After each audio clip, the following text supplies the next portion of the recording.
welcome back to the Born to Fly Law School video series. I'm Mel Stimson. This is video 2 of our video series. Today we'll be going into the substantive dynamics. It's a kind of class-by-class survey. What it is we'll be going through various classes that you're required to take during your 1L year. So again, we have Attorney Obi, the author of Born to Fly, here. Let's get started.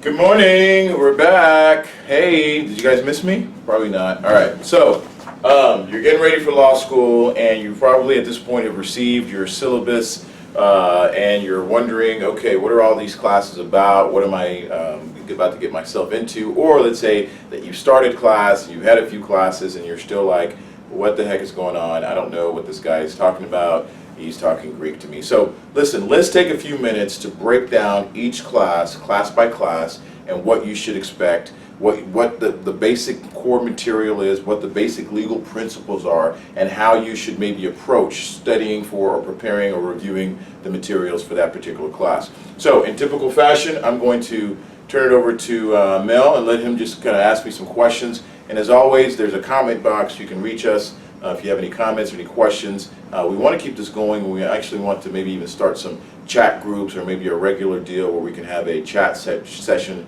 where people can log on and submit questions, because I want to be a resource. I am committed to seeing you succeed, and I'm committed to seeing you in the top of your class. And so anything I can do to help that, just let me know. Mel? So the first class we're going to get into is Civil Procedure. Now, what is exactly Civ Pro? Civil procedure, Civ Pro as it's affectionately referred to. Now, as it relates to the legal system, we have an adversarial process that we're very familiar with, and that is the process by which somebody can go, and if they feel that they've been wronged by somebody or a company, they can initiate a lawsuit. They can file a lawsuit and start the process of seeking recourse in a court or other tribunal or other forum. Civil procedure refers to the rules of the game, the rules that govern the process by which that lawsuit can be filed, and the process that will govern that lawsuit through the adversarial process all the way through and including a decision. Now, the thing about Civ Pro in law school, Civ Pro was actually one of my favorite classes. I personally liked classes that were based on rules. And Civil Procedure is a class that will be based on rules, likely the federal rules of civil procedure. If you're in school here in Texas, you'll probably touch upon the Texas rules of civil procedure. But I like rule-based classes because I like to at least have a starting point of knowledge or understanding of what the basic requirement was, and then be able to look at the cases and see how the cases impact or change the rules or flesh out the rules. So again, Civil Procedure is just a class about the process through which the lawsuit will happen. And you just always have to ask yourself, at what stage of the litigation or the adversarial process am I in? What are the legal issues? What are the rules that apply? And how do they apply to the situation? Now, if I'm going to law school and I already know, my father's a criminal lawyer, his father before him was a criminal lawyer, why is it required that I take Civil Procedure? Civil procedure is like one of those bread and butter classes. Law school, again, like I said, is not going to teach you really all of the law in the world, right? There's no way that you can do that. But law school is designed to give you enough understanding of the basic core components of our legal system and how it works. And there's no other more central component to the legal system than the procedure. Because anytime you file a lawsuit or initiate a lawsuit, or you're on the other side of a lawsuit, that has to play out pursuant to procedure. And so, like the other 6 basic classes that you'll take your first year, those are 6 very foundational classes that all the other classes in law school will focus on or be some extension of in some way. All right, next class is Criminal Law.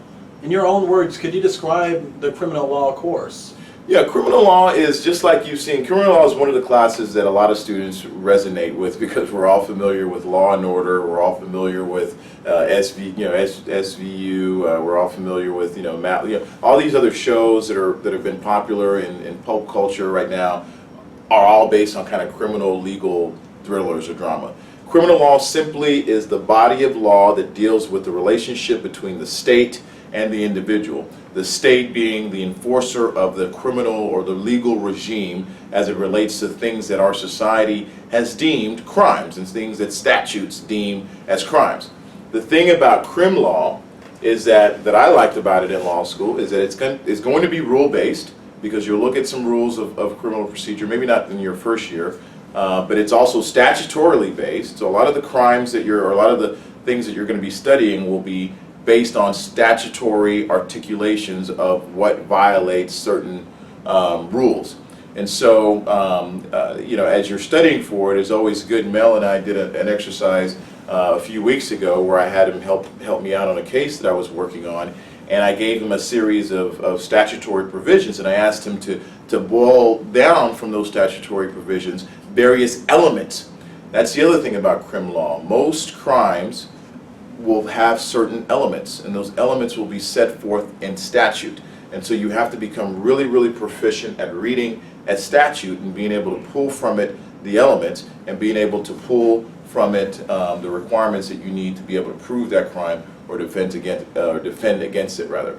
So crim law was actually one of my favorite classes because it was the cases were the most interesting, as you can imagine. But it's also a class that involves statutory analysis, and it's also a class that involves a very close analysis of the facts, because the facts will give rise to certain different types of potential crimes or not potential crimes. And so that's kind of it in a nutshell.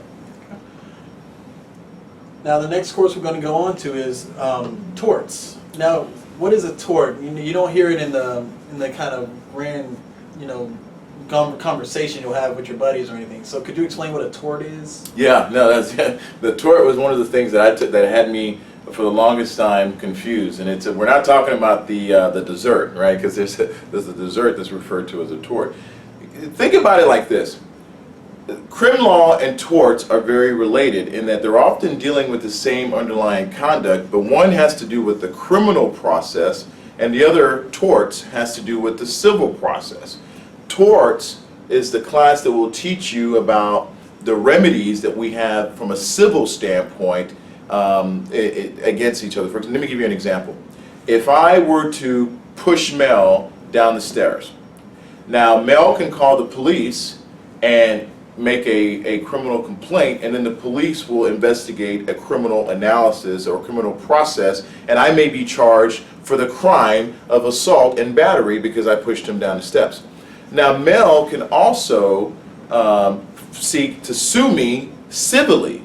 He can seek to take me to civil court and sue me for battery or assault, in which case he wouldn't be seeking criminal recourse, but he would be seeking primarily monetary damages for the harm that I caused him as a result of pushing him down the steps.